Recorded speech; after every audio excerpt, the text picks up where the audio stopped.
Hello बच्चों, नमस्ते। Welcome to this amazing session. आज हम बच्चों ऑसिलेशन वेव्स और हीट के जनवरी अटेम्प्ट के सारे सवाल डिस्कस करेंगे। आपको पूरा एनालिसिस बताएंगे किस चैप्टर के कौन से टॉपिक के सवाल आए। आओ बच्चों, सबसे पहले हम ऑसिलेशन पढ़ेंगे, उसकी सारी डिटेल सीखेंगे और हर क्वेश्चन जानेंगे। फिर वेव्स पढ़ेंगे और फिर हीट पढ़ेंगे। तो आज की जर्नी बेटा स्टार्ट करते हैं। ऑसिलेशन में अगर आप देखोगे ना, तो सबसे फेवरेट देखो दिख रहा है आपको सिंपल पेंडुलम। सिंपल पेंडुलम पे दो सवाल आपको देखने को मिले। फिर आपकी एनर्जीज के बारे में जानकारी, पोटेंशियल एनर्जी निकालो, काइनेटिक एनर्जी निकालो, उस पे दो सवाल थे। स्प्रिंग ब्लॉक सिस्टम का टाइम पीरियड निकालने पे एक सवाल था। एसिटम फ्लूइड में हो रहा था, उसका टाइम पीरियड निकालने पे एक सवाल था। और फेजर डायग्राम या फिर एक जगह से दूसरी जगह का टाइम निकालने पे बेस्ड एक सवाल था। तो आ जाओ बच्चों, एक एक सवाल डिटेल में आपको बताते हैं। बेटा आपको ये एहसास हो जाएगा आज कि आपके ये चैप्टर्स स्कोरिंग चैप्टर्स हैं और आप ये छोड़ के नहीं जाओगे। अब आ जाओ, देखो मैं सिखाऊं। Kinetic energy of simple harmonic oscillation with angular frequency. बच्चों काइनेटिक एनर्जी की एंगुलर फ्रीक्वेंसी दी थी 176 और आपसे पूछा था फ्रीक्वेंसी ऑफ एसएचएम बताइए। और देखिए आंसर आपसे हर्ट्ज में पूछा जा रहा था। बच्चों इसकी जल्दी से मैं थ्योरी आपको बता देता हूँ। अगर एक पार्टिकल एसएचएम कर रहा है तो उसकी एक्सप्रेशन आप डिस्प्लेसमेंट की इस तरीके से लिखते हैं। और इसकी एंगुलर फ्रीक्वेंसी क्या होती है बेटा? एंगुलर फ्रीक्वेंसी इसकी होती है ओमेगा। अब मैं इसकी स्पीड निकालूं, अगर इसको डिफरेंशिएट कर देता हूं बेटा, डिफरेंशिएट करेंगे तो a omega cos omega T.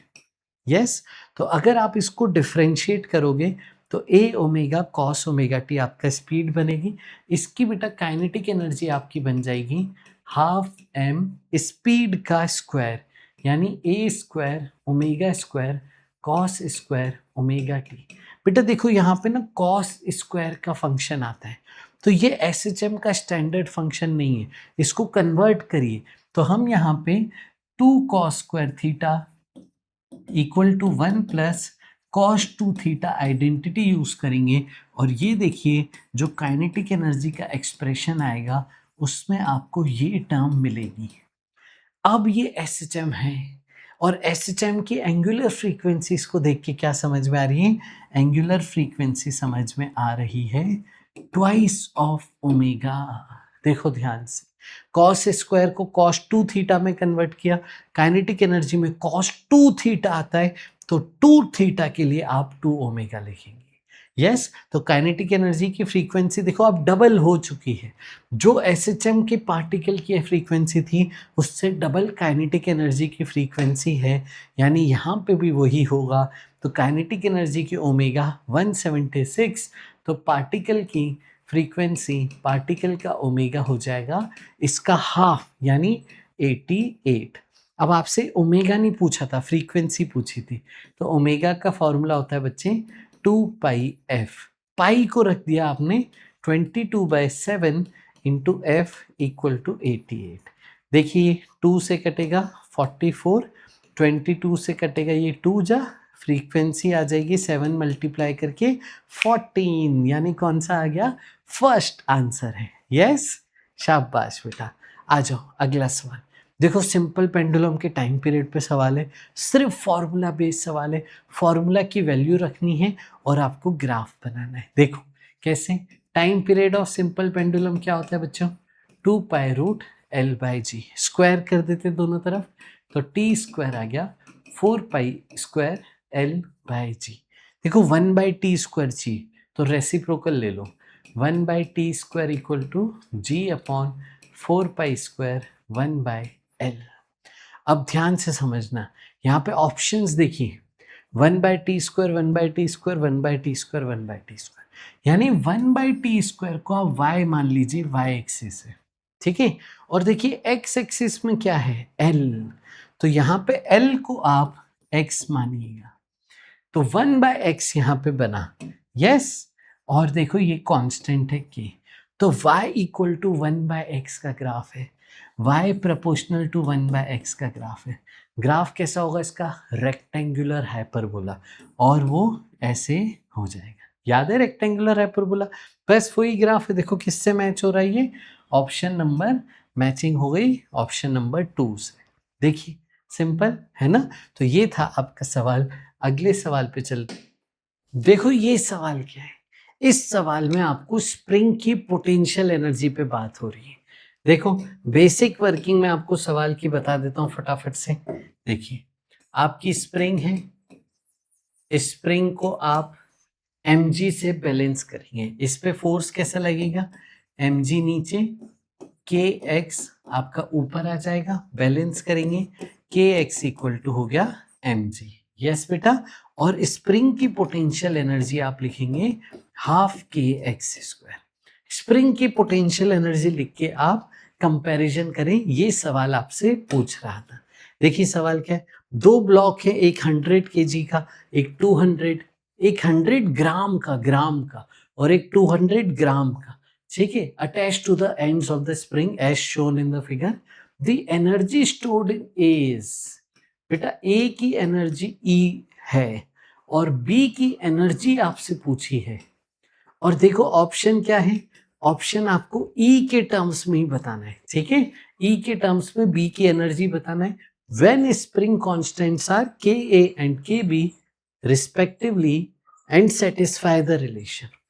इस रिलेशन को देखो, अगर क्या कह रहा है ये 3kb/4, तो k की वैल्यू है 3/4 kb। अगर मैं बेटा यहाँ पे b का कांस्टेंट k मान लेता हूँ, ठीक है, तो a का कांस्टेंट 3/4 k मान लीजिए। तो b की आप स्प्रिंग कांस्टेंट k मान लीजिए, तो a का स्प्रिंग कांस्टेंट हो गया 3/4 k। इसको हम आ जाओ सॉल्व करते हैं यहीं पे। तो k के लिए बेटा आप ऐसे लिखोगे 3/4 k, ये spring constant into elongation equal to mg।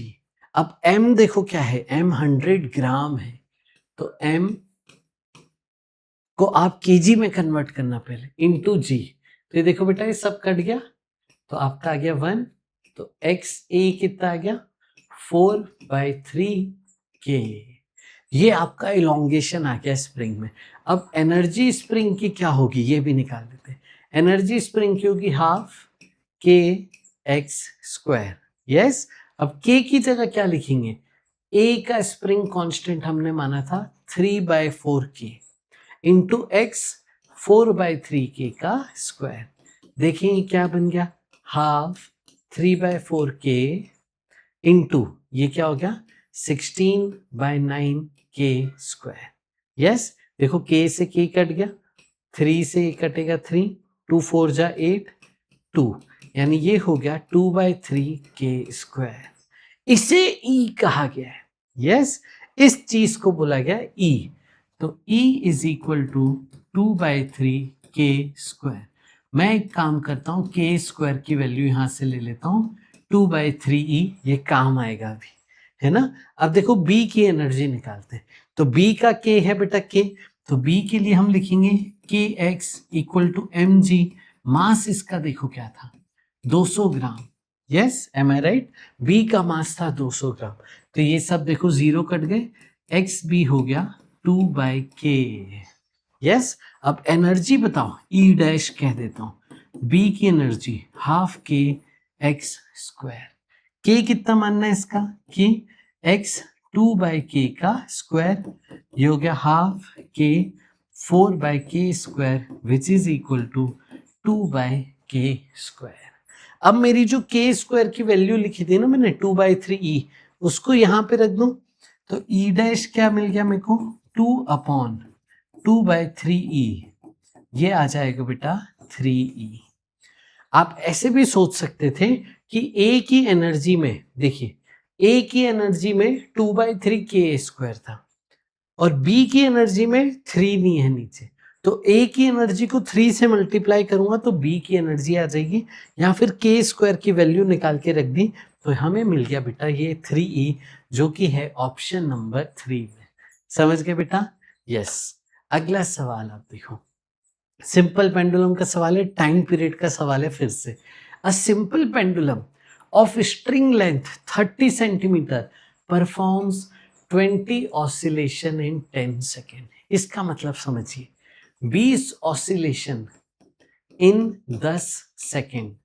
तो एक ऑसिलेशन का टाइम कितना है? एक ऑसिलेशन का टाइम है 10/20 यानी 1/2 सेकेंड्स।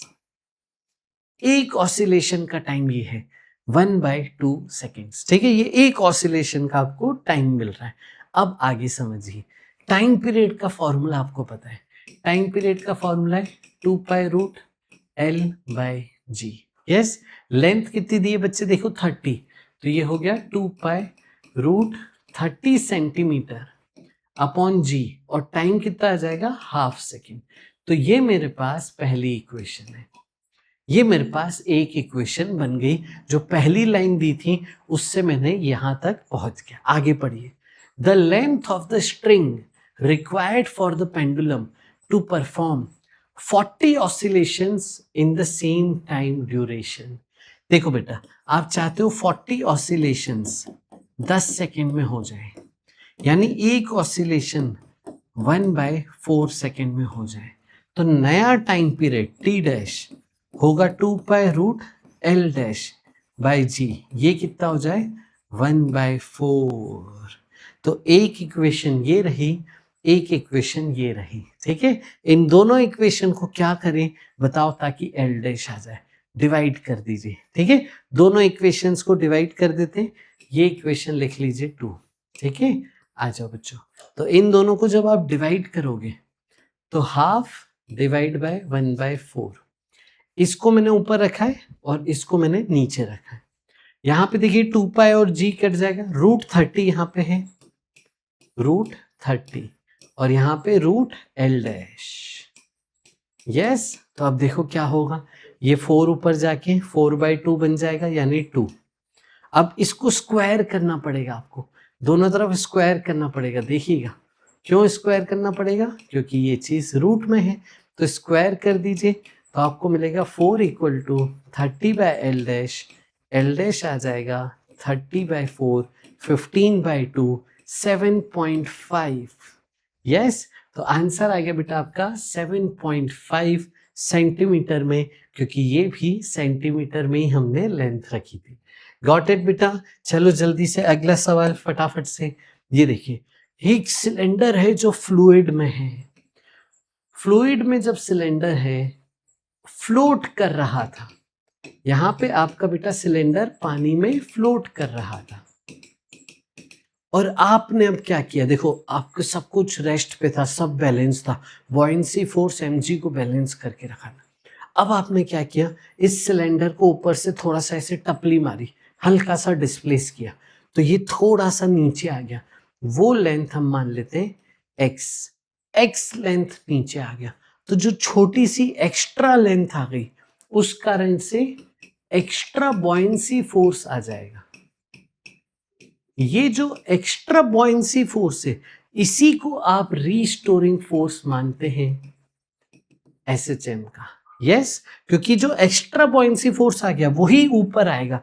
अभी तो बैलेंस है, बॉयंसी और mg बैलेंस है, एक्स्ट्रा डालने से जो एक्स्ट्रा फोर्स क्रिएट हुआ वही रीस्टोरिंग फोर्स है। और देखो SHM में हम क्या करते हैं, फोर्स लिखते हैं -kx, टाइम पीरियड आता है 2π√m/k, बस खत्म। फोर्स लिखते हैं -kx, टाइम पीरियड आता है 2π√m/k।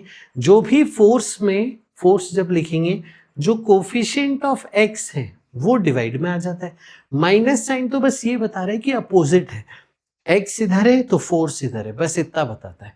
ठीक है, तो अब देखो, मेरे को फोर्स का फंक्शन लिखना है और फिर टाइम पीरियड निकालेंगे। फोर्स का फंक्शन कैसे लिखेंगे? बॉयंसी v रो लिक्विड इंटू j। v यहां पे एक्स्ट्रा वाला लेना है।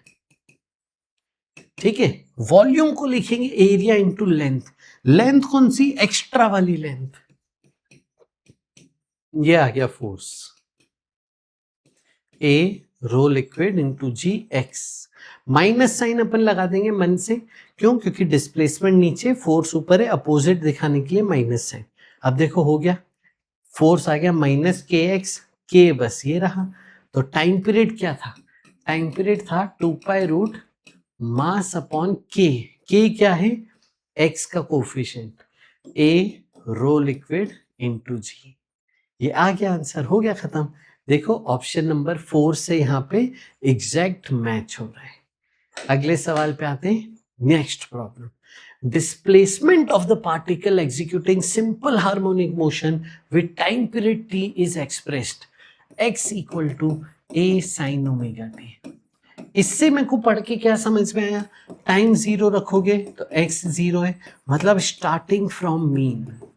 ये देख के मेरे को ये समझ में आता है कि ये स्टार्टिंग फ्रॉम मीन पोजीशन है और a एम्पलीट्यूड है। The maximum value of potential energy is found at this time, और ये बीटा की वैल्यू पूछ रहा है। इफेक्टिवली आपसे पूछ रहा है कि मैक्सिमम वैल्यू पोटेंशियल एनर्जी की कहाँ होगी। बच्चों ये मीन पोजीशन, ये एक्सट्रीम पोजीशन, ये दूसरी एक्सट्रीम पोजीशन। पार्टिकल मीन से एक्सट्रीम, एक्सट्रीम से मीन, फिर एक्सट्रीम से मीन, मीन से एक्सट्रीम, ऐसे ये एसएचएम कर रहे हैं। बच्चों ये हमें एसएचएम की बेसिक नॉलेज जो होती है, मीन पोजीशन पे kinetic energy maximum, potential energy minimum. Extreme position पे कोई भी एक्सट्रीम हो, पॉजिटिव एक्सट्रीम या नेगेटिव एक्सट्रीम, एक्सट्रीम पोजीशन पे बेटा उल्टा हो जाएगा, पोटेंशियल एनर्जी मैक्सिमम और काइनेटिक एनर्जी 0 हो जाती है, रुक जाता है ना एक्सट्रीम पे। तो इफेक्टिवली आपसे क्या पूछ रहा था? मीन से शुरू हुए यहां से, ठीक है, कहां तक जाना है? Maximum value of potential energy जो कि एक्सट्रीम पे है। तो आपसे पूछ रहा है यहां से यहां तक जाने का टाइम। ये रटा हुआ होता है, होना चाहिए, नहीं होता है तो अभी मैं सिखा दूं। ये होता है टाइम बाय 4। जी हाँ बेटा, t/4। तो आप देखो t/4 तो 2 बीटा 4, तो बीटा होगा 2, इसका आंसर है बेटा 2। ठीक है, देखो अगर आपको याद नहीं था तो मैं बता दूं, मीन और ये दो एक्सट्रीम। अब देखो जो एसएचएम है उसे 4 हिस्सों में डिवाइड कर रहे हैं, 1 2 3 4। यस, तो मीन से एक्सट्रीम जो जा रहे हो आप, मीन से एक्सट्रीम जो जा रहे हो आप, ये जो टाइम है ये कितना होगा? इन चारों का टोटल टाइम है t। हर एक हिस्सा सिमेट्रिक है, तो एक हिस्से का टाइम क्या होगा? 1/4, 1/4 t/4। तो यहाँ पे मीन से एक्सट्रीम जाने का t/4, एक्सट्रीम से मीन आने का फिर से t/4, मीन से नेगेटिव एक्सट्रीम जाने का और नेगेटिव एक्सट्रीम से मीन आने का t/4। ठीक है, आपसे बस क्या पूछा था कि मीन से एक्सट्रीम तक चले जाओ, वो टाइम आपसे पूछा था। अगले सवाल पे आते हैं। यहाँ पे देखिए आपको 2 ब्लॉक सिस्टम है, 2 ब्लॉक है, दूसरा ब्लॉक भी बेटा यहाँ पे गिवन था, ये आपका दूसरा ब्लॉक हो गया। 1 kg के साथ यहाँ पे 2 kg मेंशन था। देखिए क्या कह रहा है सवाल, as shown in the figure spring is stretched in the position by some extension holding 1 kg and ये 0.2 kg, इसको 0.2 kg सर, ठीक है, इसको सही कर देते हैं, 0.2 kg लिख देते हैं। ठीक है, आ जाओ 0.2 kg। अब ठीक है, with a separation more than springs natural length are released, assume horizontal surface to be frictionless। और आपसे पूछा है एंगुलर फ्रीक्वेंसी बताइए, मतलब आपसे पूछा है ओमेगा बताइए। बच्चों ये एकदम स्टैंडर्ड है, हम सबको ये ध्यान होना चाहिए, जब भी 2 ब्लॉक स्प्रिंग के साथ कनेक्टेड होते हैं तो टाइम पीरियड का फॉर्मूला होता है 2π√μ/g।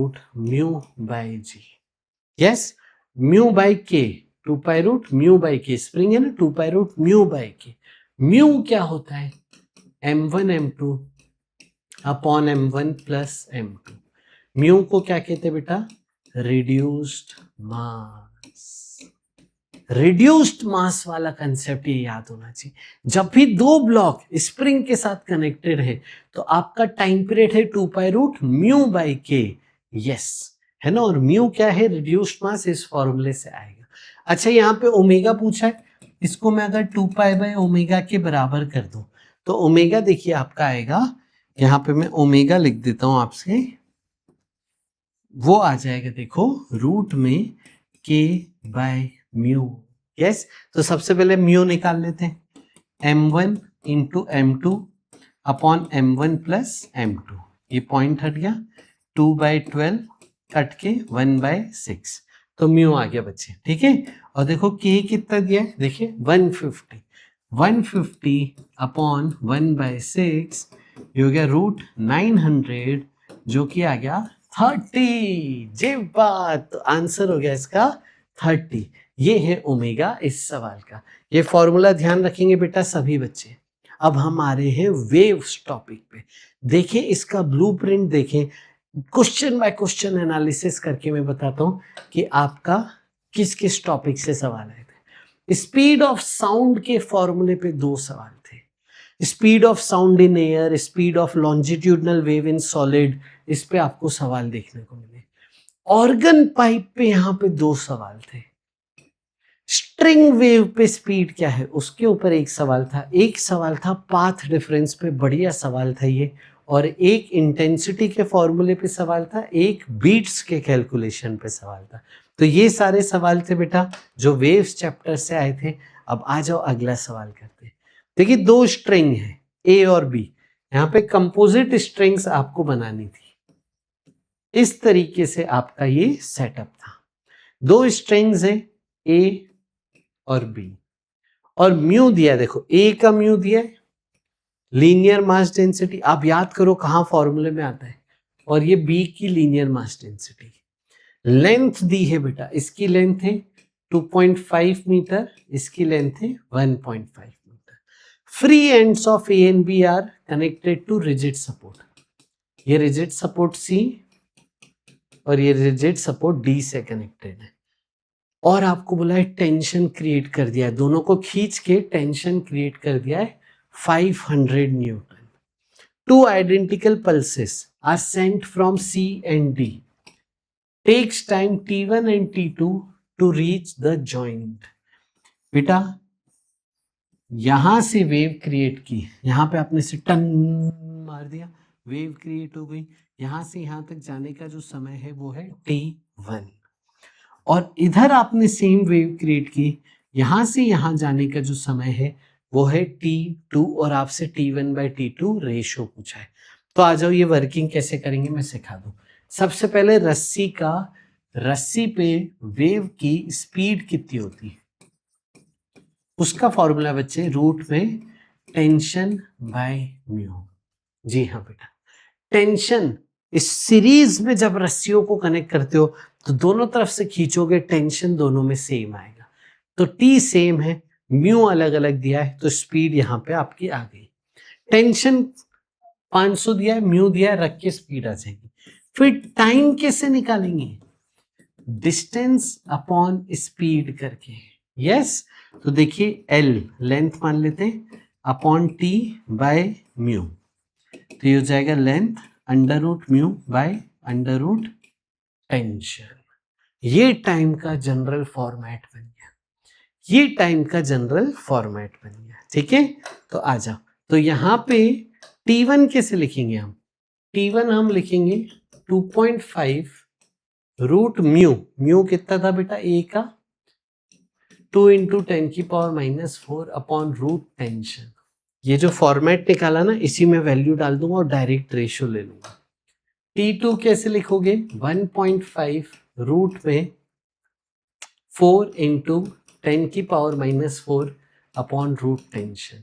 क्या चाहिए T1/T2 डिवाइड कर दीजिए, डिवाइड करते से देखिए 2.5 अपॉन 1.5 बचे, बाकी सब कट कट कट कट, √2/√4 बच जाएगा।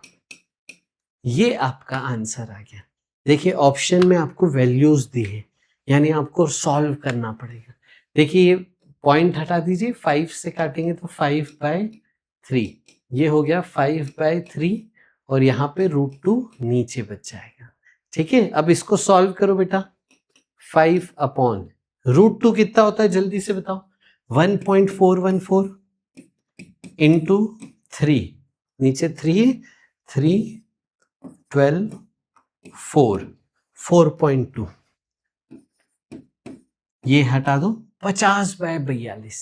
अब आपको ये सोचना था 50/42 कितना होगा। आपको बेटा डिवाइड करना था 50 को 42 से, 1 जा, ये आ जाएगा 8। ठीक है, अब आप देखो पॉइंट है ना, तो एक जीरो और लगा दिया। अब 42 का डबल कितना होता है 84, तो 84 से छोटा है यानी 1 लगाओगे 42 और ये माइनस करोगे, यानी 1.1 समथिंग आंसर आना चाहिए, जो कि किस में मैच कर रहा है, ऑप्शन 4 में। तो बेटा यहाँ पे ना हमें स्मार्ट होना है, ठीक है, यहाँ पे स्मार्टली इन चीजों को हैंडल करना है। ऑप्शन देख के अंदाजा भी लग जाता है कि वैल्यू कहाँ तक जाएगी, तो बहुत एग्जैक्ट आंसर निकालने से पहले ही पता पड़ जाता है कि आंसर क्या आने वाला है। ठीक है बेटा, आ जाओ अगला सवाल। ये बहुत अच्छा सवाल है, पाथ डिफरेंस पे बेस्ड ये सवाल है। देखो इस सवाल क्या कह रहा है, मैं सिखा दूं आपको। दो सोर्स थे, है ना, इस सवाल को मैं सॉल्व कर रहा हूं, लेकिन आप खुद से सॉल्व कर सकते हो। पॉज करो वीडियो को, क्वेश्चन पढ़ो। यस, ये लो, पॉज करो वीडियो को, क्वेश्चन पढ़ो, खुद से अटेम्प्ट करो, फिर आप देखना मैंने कैसे सॉल्व किया, और फिर आंसर मैच करना। देखो बेटा, यहाँ पे कंसेप्ट क्या था, ये मिड पॉइंट मान लेते हैं। तो सोर्स 1 और सोर्स 2 से वेव थी, दोनों से लंबाई सेम थी बेटा, दोनों से लंबाई सेम थी, तो पाथ डिफरेंस 0 था। तो पाथ डिफरेंस 0 पे मैक्सिमा बनता है, तो यहां पे मैक्सिमा आ गया। ठीक है, अब क्या हुआ, आप थोड़ा सा ऊपर बढ़ गए, यहां पहुंच गए, तो जब आप मान लीजिए पॉइंट P पे आ गए, अब देखिए S1 से वेव जाएगी, S2 से वेव जाएगी, दो वेव जा रही हैं, दोनों वेव का इंटरफेरेंस हो रहा है, दोनों वेव का रास्ता बदल चुका है। एक रास्ता देखिए छोटा दिख रहा होगा आपको, एक रास्ता बड़ा दिख रहा है, यानी पाथ डिफरेंस आ चुका है। पाथ डिफरेंस आ गया तो इंटरफेरेंस का पैटर्न बदल गया। अब पाथ डिफरेंस की मैं आपको प्रॉपर्टी बता दूं, जब पाथ डिफरेंस n लैम्डा होता है तो मैक्सिमा होता है, जब path difference 2n-1 lambda by 2 होता है तो मिनिमा होता है। समझ गए, पक्का कंफर्म। पाथ डिफरेंस का भी मतलब क्या है, S1p और S2p का डिफरेंस। इसे आप ऐसे लिख सकते थे, S2p की लंबाई माइनस S1p की लंबाई। यस, आइए अब देखिए, दो लाउड स्पीकर्स हैं L1 और L2, placed at separation of 10 metre, sources के बीच की दूरी दी है। As shown in the figure, both speakers are fed with same frequency. A voice recorder is placed at A. सबसे पहले एक डिटेक्टर, एक वॉइस रिकॉर्डर को ए पे रखा, दोनों तरफ से इक्वी डिस्टेंस था, फिर उसको 25 मीटर ऊपर ले गए, यानी ये पोजीशन 25 मीटर ऊपर चली गई। फिर वापस से आपने मॉनिटर किया और आपको पता पड़ा कि रास्ते में ले जाते जाते आपको 10 साइकिल शुरू हो गई, मैक्सिमा मिनिमा की 10 साइकिल आपने सुन ली, इधर से ऊपर जाते जाते कंप्लीट हो गई 10 साइकिल्स, यानी पाथ डिफरेंस कितना हो गया बताओ।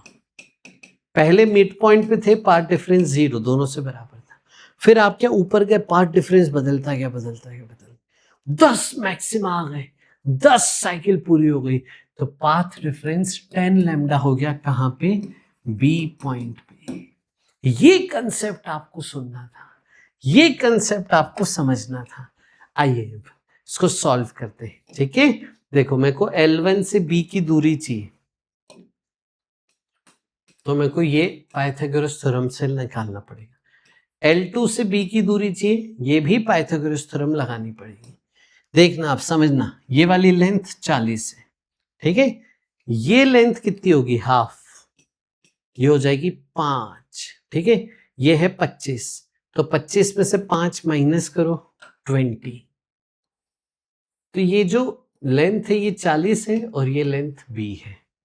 तो L1 से जो B का ट्राइंगल बन रहा है ना, ठीक है, वो कैसे बन रहा है, यहां पे लिख देता हूं, L1B ये बन रहा है 40 और 20 का, ठीक है। मेरे को अब ये वाली लेंथ चाहिए पाइथागोरस थ्योरम लगा के।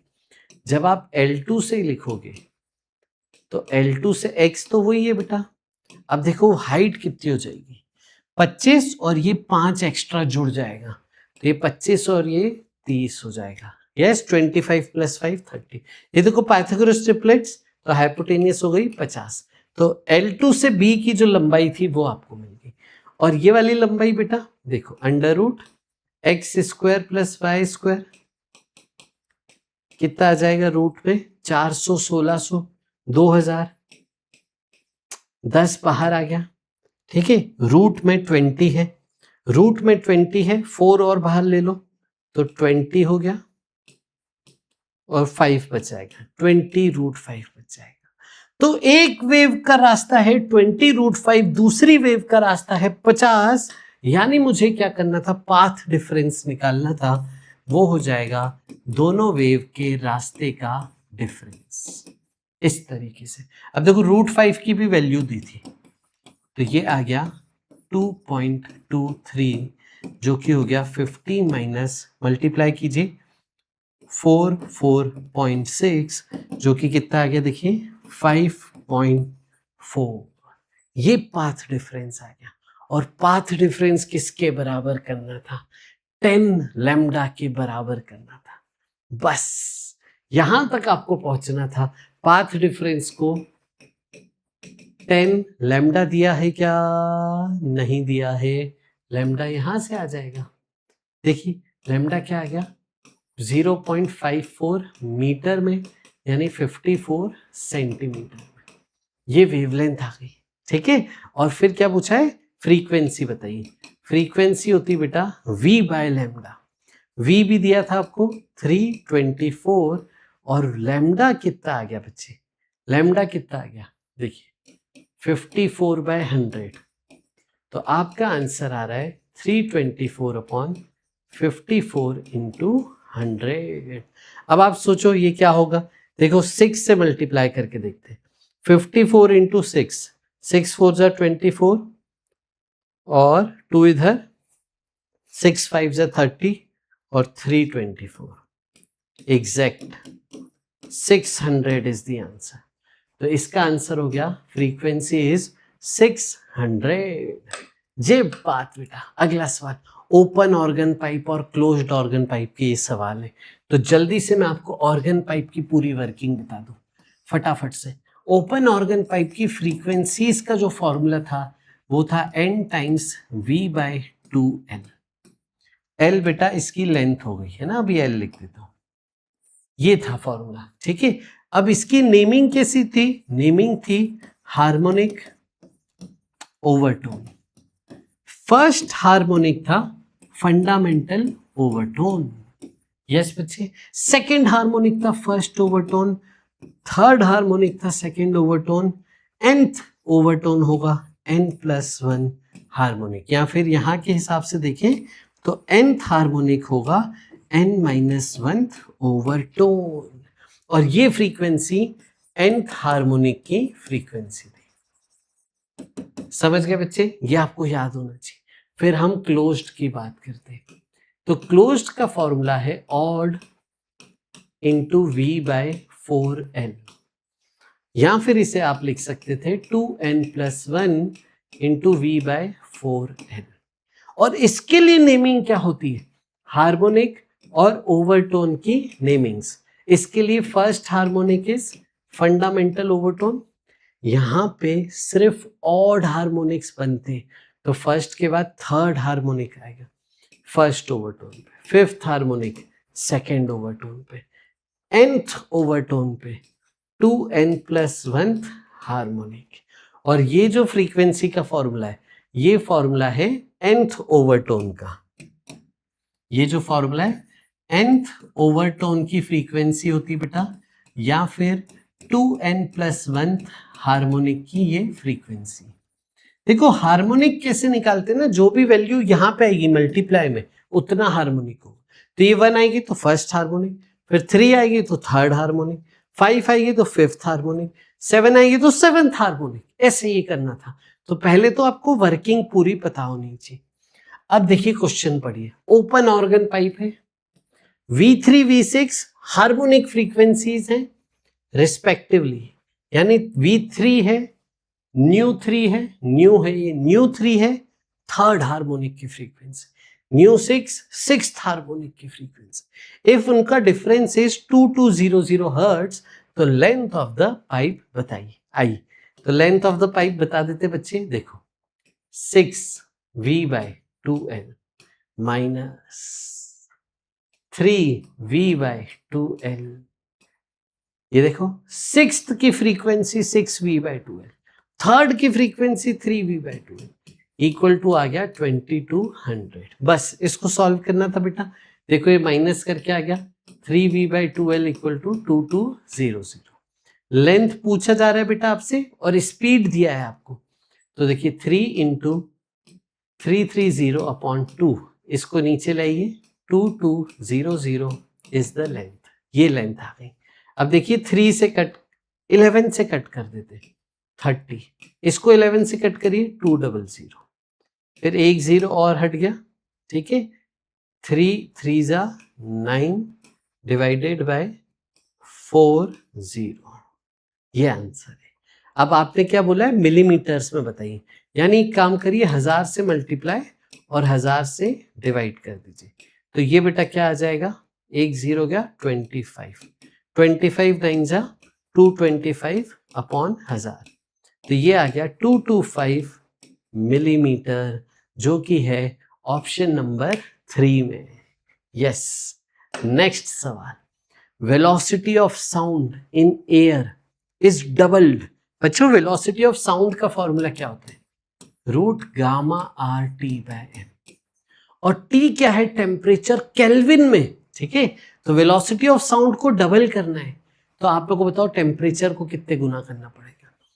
टेम्परेचर को मैं कितने गुना करूं ताकि वेलोसिटी 2 टाइम्स हो जाए, तो बाहर आना चाहिए 2। देखो टेम्परेचर को डबल करते तो √2 टाइम्स होता, टेम्परेचर को 4 गुना कर दो तो √4 हो जाएगा डबल, यानी टेम्परेचर को 4 टाइम्स करना था बेटा। ये है जो आपको सीखना था। अच्छा 4 टाइम्स कैसे होगा, केल्विन में, ठीक है। देखो टेम्परेचर 0 डिग्री सेल्सियस मतलब 273, इसको 4 गुना करना है तो 273 × 4, 4 3 4 7 4 2 ये आ जाएगा। समझ गए, ठीक है।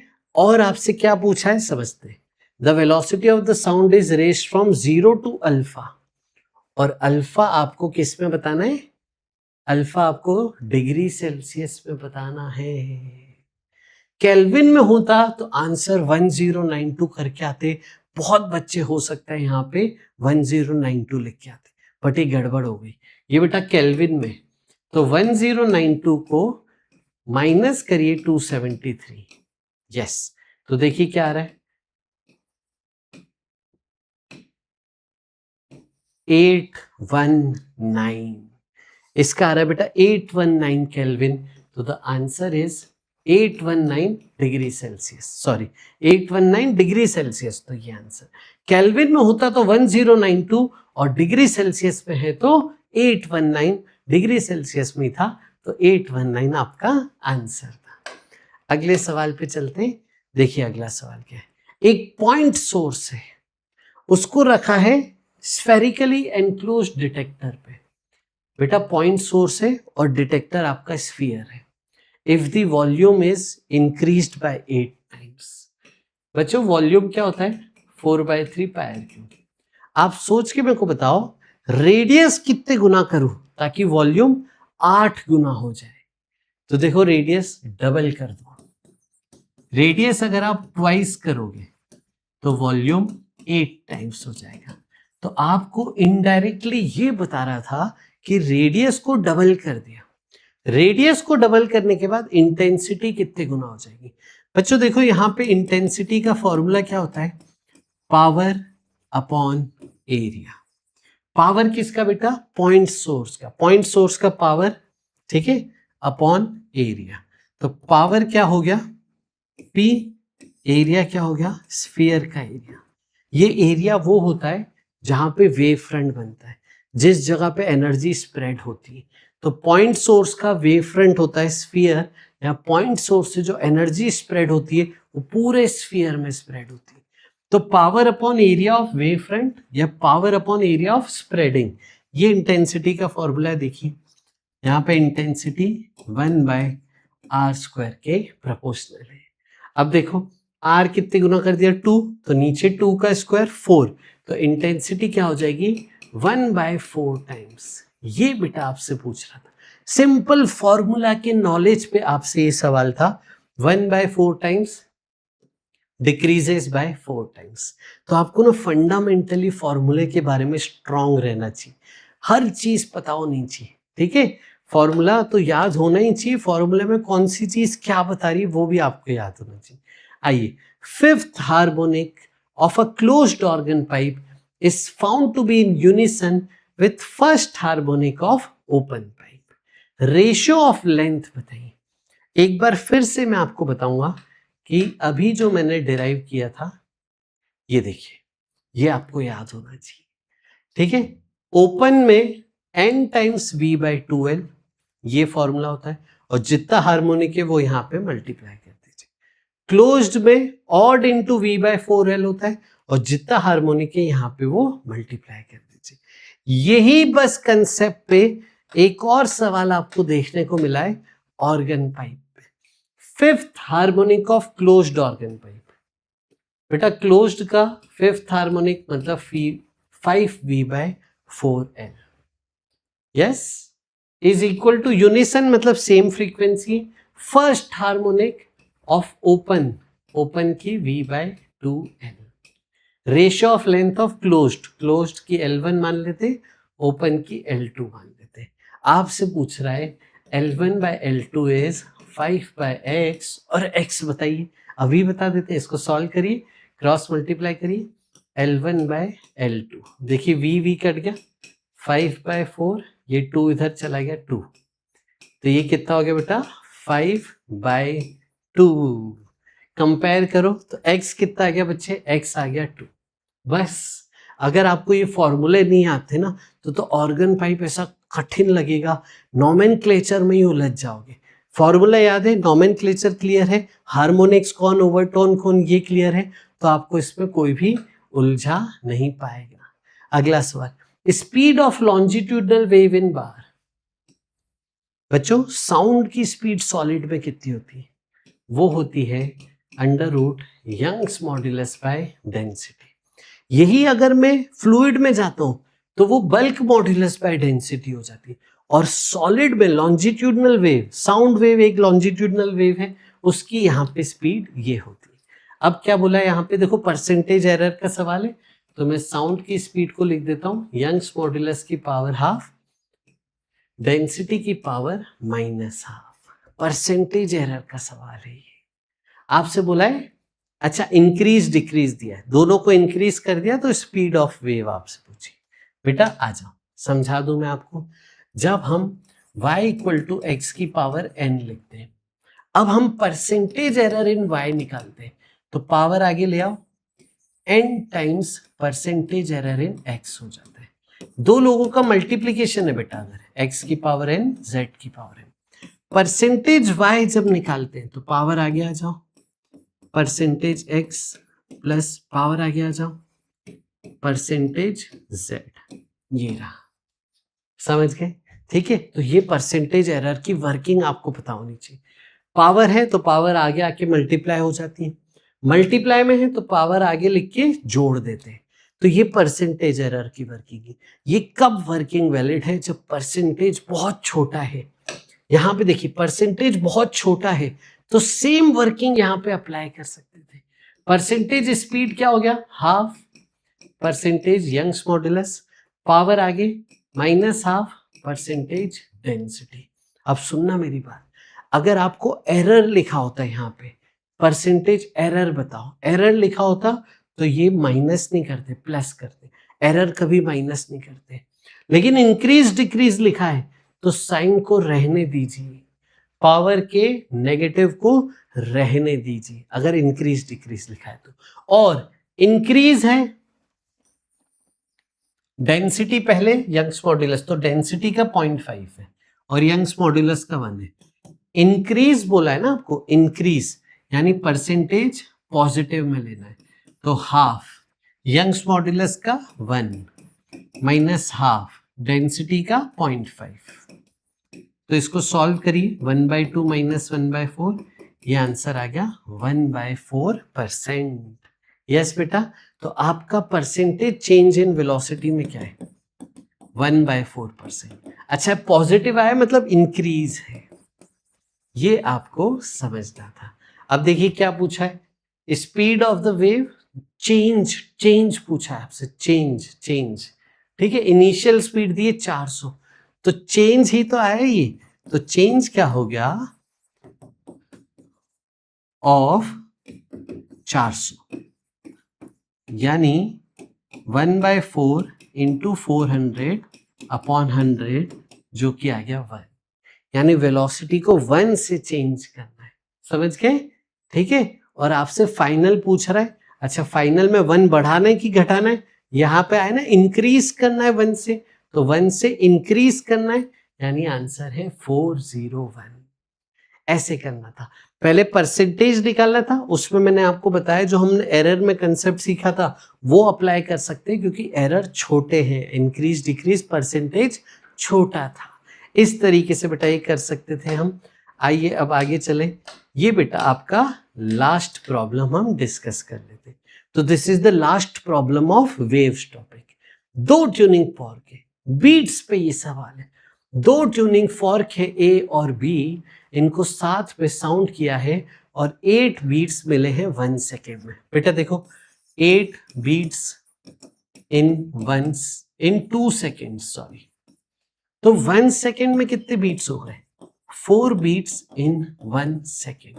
अब number of beats in 1 second का फॉर्मूला होता है बेटा फ्रीक्वेंसीज का डिफरेंस, ये पता होना चाहिए, और ये भी पता होना चाहिए कि ये कितनी देर में होता है। जानबूझ के कंफ्यूज करने के लिए 2 सेकेंड का डेटा दिया था। जो F1 माइनस F2 है वो नंबर ऑफ बीट्स है 1 सेकेंड में। आइए देखिए आपको क्या बोला है, B का दिया हुआ है ना, तो B की अगर 380 है और 4 बीट्स है, तो A की कितनी हो सकती है? 4 जोड़ दो, 384 हो सकता है, यहाँ फिर 4 कम कर दो तो 376 हो सकता है। तो अभी तक मेरे को क्या समझ में आया कि 4 बीट आ रही थी, बी की गिवन थी, तो ए की इन दोनों में दोनों पॉसिबिलिटीज है। आगे पढ़ते हैं। When fork A is loaded with wax, बेटा जब आप इसको लोड करते हो, इसका मास बढ़ जाता है तो फ्रीक्वेंसी कम हो जाती है, फ्रीक्वेंसी डिक्रीज हो जाती है। तो जिसको भी आपने ए को लोड किया तो ए की फ्रीक्वेंसी कम हो जाएगी। बीट फ्रीक्वेंसी कितनी हो गई? देखो बीट फ्रीक्वेंसी भी न्यू बीट फ्रीक्वेंसी क्या हो गई? 4 इन 2 सेकेंड, तो 1 सेकेंड में 2 हो गई। इनिशियल बीट फ्रीक्वेंसी कितनी थी? 4, बाद में बीट फ्रीक्वेंसी कम करनी, तो इन दोनों में से ए की फ्रीक्वेंसी क्या है ये आपसे पूछा जा रहा है। आओ मैं बता देता हूं। तो बेटा देखो कैसे करेंगे। आप मान लीजिए बी का ये है और ए का ये है। दूसरा केस आप मान लीजिए बी का ये है और ए का ये, ठीक है। अब बीट्स कितनी है इस केस में? 4, इस केस में 4। चेंज कितने का है? चेंज आया 2 का, ठीक है। तो ए को आपने लोड कर दिया, ए की फ्रीक्वेंसी कम हो गई। कितने से कम करोगे ए की फ्रीक्वेंसी? 2 से कार्बन। बी को छेड़ा नहीं, बी एज इट इज। ए को कम कर दिया तो ये हो गए 382, और नया केस है तो नई बीट हो गई 2।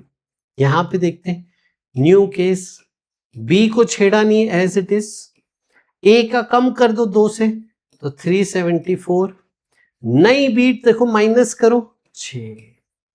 तो अगर ये केस होता तो नई बीट फ्रीक्वेंसी 6 होती, ये केस होता तो नई बीट फ्रीक्वेंसी 2 है। अपनों को क्या चाहिए? 2 वाली, यानी कौन सा सिलेक्ट करेंगे? ये वाला सिलेक्ट, ये वाला रिजेक्ट। ए की फ्रीक्वेंसी है बेटा 384 और ये हो गया हमारा आंसर 384। अब हम चलते हैं हमारे अगले टॉपिक पे, थर्मल प्रॉपर्टीज ऑफ मैटर, यानी हीट को हम पढ़ेंगे। यस बेटा, ठीक है। तो हीट पढ़ेंगे ना, हीट पे मैं सबसे पहले आपको डिटेल एनालिसिस बताता हूं, फिर आगे बढ़ते हैं।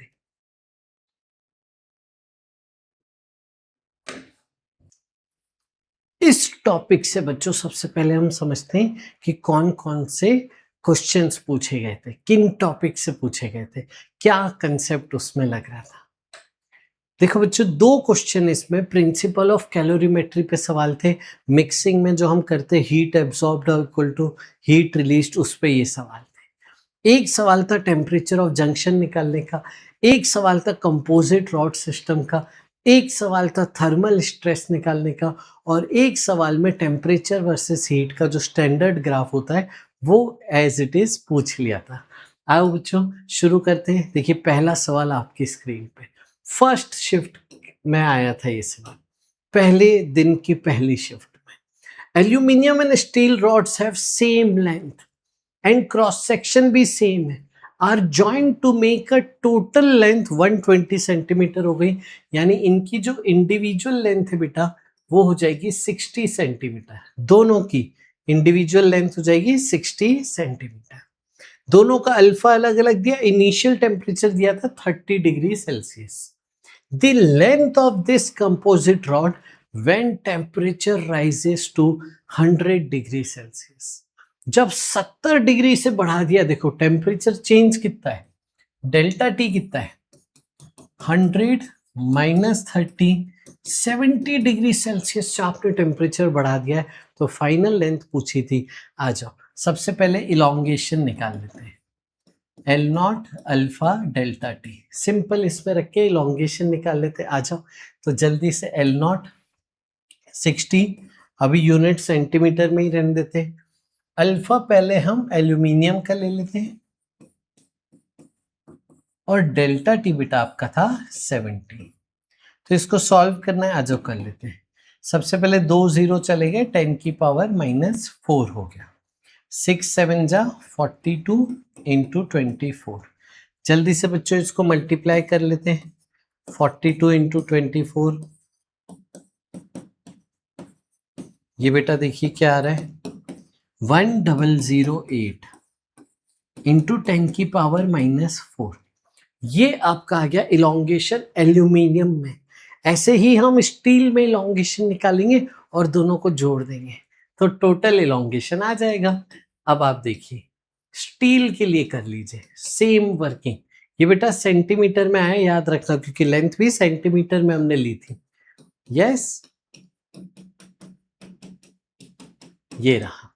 अब देखिए इसका जो अल्फा है वो 24 इंटू 10 की पावर -6 था। यहाँ पे इसको भी इसी फॉर्मेट में लिख दो ना बेटा, इजी हो जाएगा। इसको आप लिख दो 12 इंटू 10 की पावर -6, तो देखिए उसका हाफ है, बाकी सब सेम, तो इसका हाफ 504 इंटू 10 की पावर -4 सेंटीमीटर। तो टोटल इलोंगेशन कितना हो गया, नेट इलोंगेशन कितना हो गया, दोनों को जोड़ दो बेटा, तो 1008 प्लस 504, ये बेटा आ गया आपका टोटल इलोंगेशन 1512 इंटू 10 की पावर -4 सेंटीमीटर, जो कि हो गया 0.1512 सेंटीमीटर। इनिशियल लेंथ कितनी थी आपकी 120, उसमें ये चीज एज इट इज जुड़ जाएगी, तो 120.1512 सेंटीमीटर ये आपकी फाइनल लेंथ हो जाएगी इस रॉड की। बस आपको इंडिविजुअल इलोंगेशन निकालने थे और उनको ऐड कर लेना था, बस। ये आपका इलोंगेशन थर्मल एक्सपेंशन का फॉर्मूला है। थर्मल एक्सपेंशन हीट देने पे कितनी इलोंगेशन होती है, वो फॉर्मूला आपने रखा, वैल्यू निकाली, इन दोनों का इंडिविजुअल फिर ऐड कर दिया, बस दैट्स इट। अगला सवाल, एक गैस बेस्ड गीजर है, वो हीट कर रहा है पानी को, जिसका रेट है 5 लीटर पर मिनट, ठीक है, from 27 to 87 rate of consumption of gas बताना है। और देखिए heat of combustion of gas दी। समझिए इस सवाल को, 5 लीटर का मतलब क्या है, सबसे पहले तो 5 किलोग्राम, 5 किलोग्राम पानी को टेम्परेचर चेंज कितना दिया आपने 27 से 87, ये हो गया बेटा आपका 60 डिग्री सेल्सियस। इतना टेम्परेचर चेंज दे दिया है, कितनी देर में? 1 मिनट में। तो सबसे पहले तो एम एस डेल्टा टी निकालो, हीट कितनी लगेगी।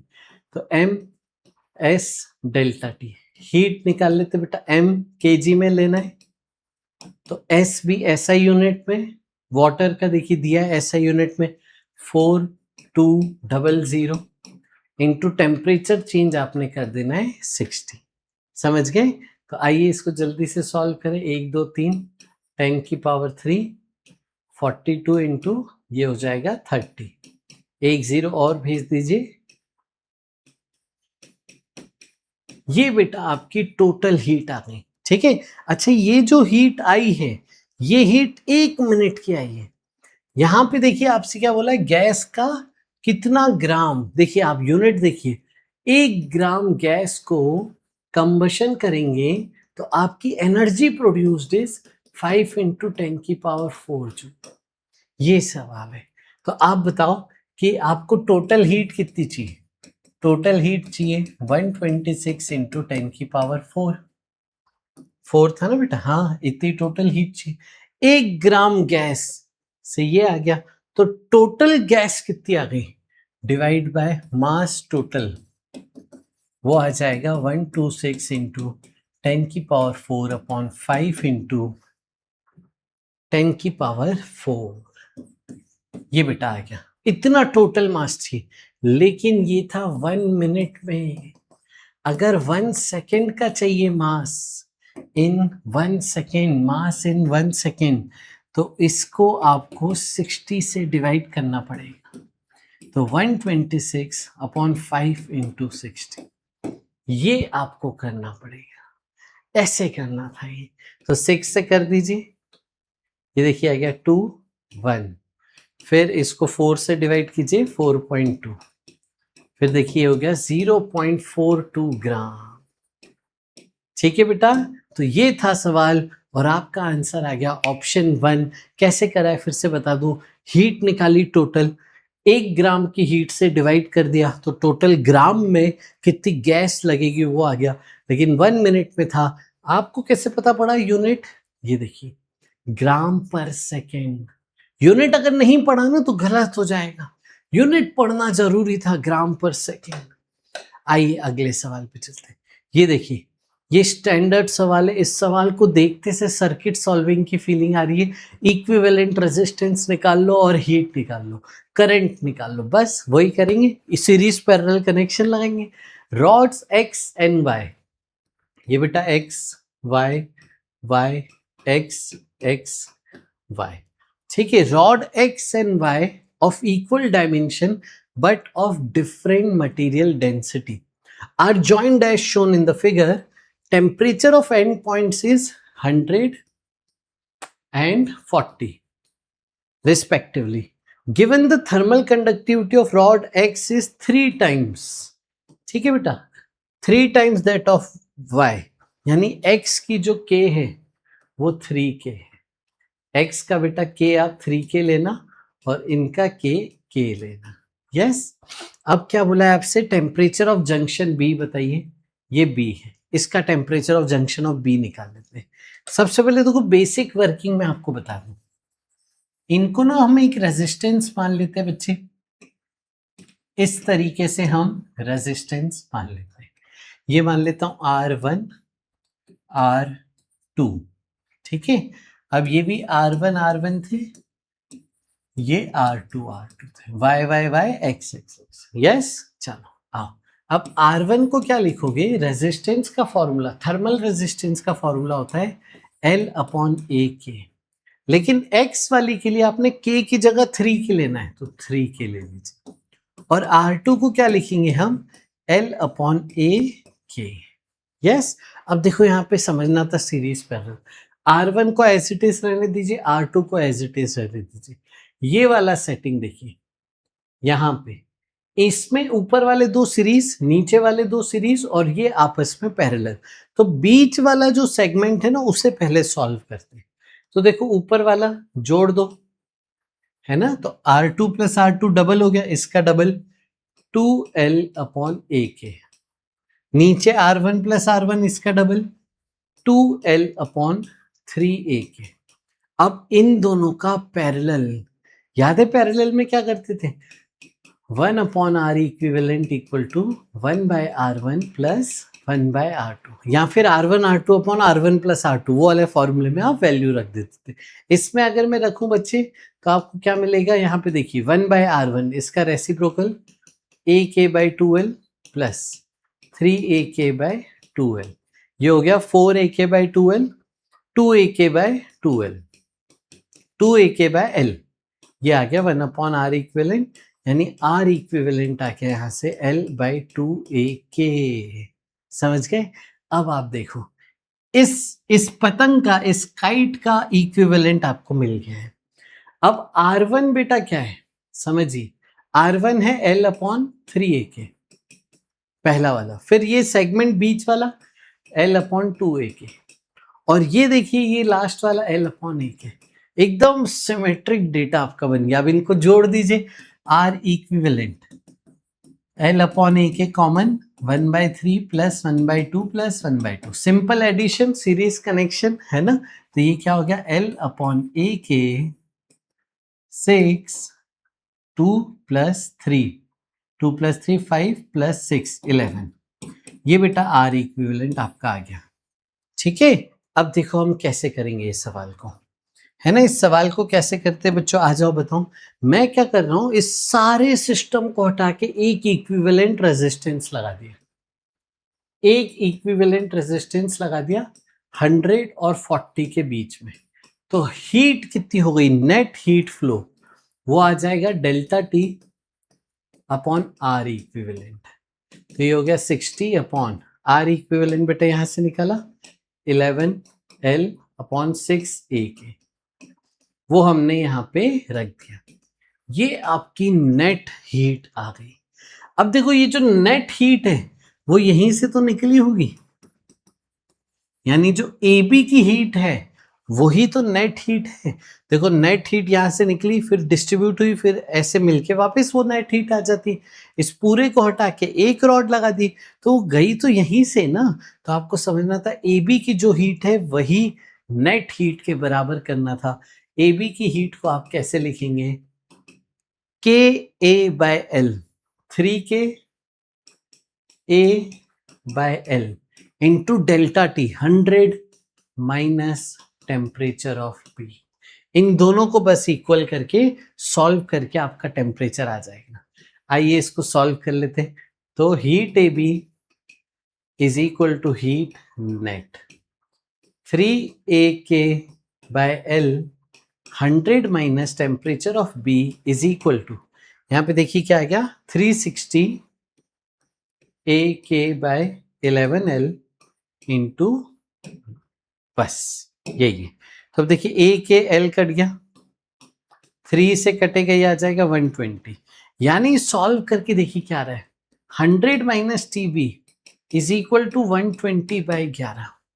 अब आप देखो 121 बाई 11 होता तो आंसर आ जाता 11, 121 होता तो 11 आ जाता, 11 इंटू 11 121, लेकिन ये क्या हो जाएगा, इसको देखो 11 से थोड़ा सा कम 10.9 मान लीजिए, है ना। तो टेम्परेचर ऑफ B आ गया 100 माइनस 10.9, 100 माइनस 10 90, 90 में से 0.9 माइनस कर लीजिए, है ना, 90 में से एक माइनस कर लीजिए, अप्रोक्सीमेट ये आ रहा है 89 के आसपास, यानी B का टेम्परेचर 89 है। देखिए किस ऑप्शन में, एक ही ऑप्शन में है, तो वो आंसर आएगा। अब अगर आपसे कोई बोले E के टेम्परेचर बताइए, तो आप EF की जो हीट होगी ना बेटा, इसी हीट को नेट हीट के बराबर कर देना, है ना। यहाँ की हीट टेम्परेचर डिफरेंस अच्छे से लेके इसके बराबर कर देना, तो E का भी टेम्परेचर आ जाएगा, जो यहाँ निकालने की जरूरत ही नहीं पड़ी, क्योंकि पहला ही आंसर हमारा पहले से B से ही आंसर आ गया। बस शाबाश। अगला सवाल, a brass wire of length 2 metre and radius 1 mm is at 27 degree Celsius is held between two fixed rods। जल्दी से इसका कंसेप्ट मैं आपको बता दूं बेटा, रॉड को फिक्स कर रखा है, इलोंगेशन टेम्परेचर बढ़ने पे क्या होना चाहिए था, L not alpha delta T, लेकिन आपने बढ़ने ही नहीं दिया तो स्ट्रेस डेवलप हो गया, स्ट्रेन डेवलप हो गया। तो स्ट्रेन कितना आ जाएगा बेटा, स्ट्रेन आ जाएगा डेल्टा एल बाय एल। देखो डेल्टा एल बाय एल कितना हो जाएगा, अल्फा डेल्टा टी। यस, इसमें ना मैं टेम्परेचर को थीटा लिख देता हूं, क्योंकि इसने टेंशन भी बोला है ना, तो टेम्परेचर को मैं अभी थीटा लिख देता हूं। अब हमने पढ़ा है बेटा स्ट्रेन, स्ट्रेस अपॉन स्ट्रेन होता है यंग्स मॉड्यूलस, यानी स्ट्रेस हमारा हो जाता है यंग्स मॉड्यूलस इनटू स्ट्रेन। तो हमारा स्ट्रेस क्या हो गया, स्ट्रेस हो गया Young's modulus into alpha into delta theta. ये फॉर्मूला याद होनी चाहिए। अब स्ट्रेस को लिख दो tension upon area, force upon area. तो टेंशन अपॉन एरिया इसके बराबर, तो एरिया मल्टीप्लाई करो तो टेंशन आ गया बच्चे Y A L delta theta, ये टेंशन आ गया। तो अब देखो क्या कह रहा है, शुरुआत में आपको बोला है initially it was cooled to temperature this creating tension T. तो टेंशन टी कितना हो गया, y अल्फा डेल्टा थीटा, तो 27 माइनस ऑफ माइनस 43 कितना हो गया, देखो y एरिया भी तो मल्टीप्लाई होगा सर, हाँ अब सही है, y ए अल्फा देखिए कितना हो गया 43 0 1 70, ठीक है। चलो, and the temperature to which wire has to be cooled, final temperature बताओ, ताकि आपका टेंशन 1.4 T हो जाए। तो 1.4 T को किसके बराबर करोगे, ये टेम्परेचर डिफरेंस 27 माइनस टी, ठीक है। अब इन दोनों को आप डिवाइड कर दीजिए बेटा, 1 upon 1.4 is equal to 70 upon 27 minus T, cross multiply कर दीजिए, 27 माइनस टी इक्वल टू, देखिए 14 7 जा आ जाएगा, 14 7 जा देखिए 8 2 98, और टेम्परेचर आपको मिलेगा 27 माइनस 98। 98 में से 27 को माइनस कीजिए, 1 7 माइनस माइनस 71 डिग्री सेल्सियस आपका सही जवाब आ गया दोस्तों। ठीक है, समझ में आया कैसे करेंगे, थर्मल स्ट्रेस पे ये सवाल था। ये देखिए, which of the following best represents temperature versus heat supplied graph for water in range -2 से -20 से 120। बच्चों पहले होगी आइस -20 पे, हीट दोगे तो आइस 0 तक पहुंचेगी, फिर हीट करोगे तो पानी बनेगा 0 पे, फिर हीट करोगे तो पानी जाएगा 100 तक, फिर हीट करोगे तो स्टीम बनेगी 100 पे, फिर हीट करोगे तो स्टीम बनेगी 120 पे। बॉइलिंग पॉइंट और मेल्टिंग पॉइंट पे आपका टेम्परेचर कांस्टेंट रहता है। देखिए ये तो गलत ग्राफ है, ऐसा ही नहीं, टेम्परेचर कांस्टेंट ही इतनी बार थोड़ी ना टेम्परेचर कांस्टेंट, ये भी गलत। ये दोनों थोड़े से सही लग रहे हैं। यहाँ देखिए -20 से 100 चले गए, -20 से 0 जाना है, 0 पे कांस्टेंट रहना है, ये भी गलत है। देखिए -20 से 0, फिर 0 पे कांस्टेंट, 0 से 100, फिर 100 पे कांस्टेंट, फिर 100 से 120, बिल्कुल सही जवाब है। स्टैंडर्ड आपका ग्राफ पूछा है। देखिए आखिरी सवाल ये, 10 ग्राम 10 kg of ice eight -10 degree Celsius को मिक्स किया है 100 kg वाटर से, और टेम्परेचर इसका था 25 डिग्री सेल्सियस दोस्तों, ठीक है। कोई हीट एक्सचेंज आउटसाइड नहीं माननी है। द देखो ध्यान से सुनना, the decrement to the temperature of water is, temperature कितना कम हो गया वो पूछ रहा है।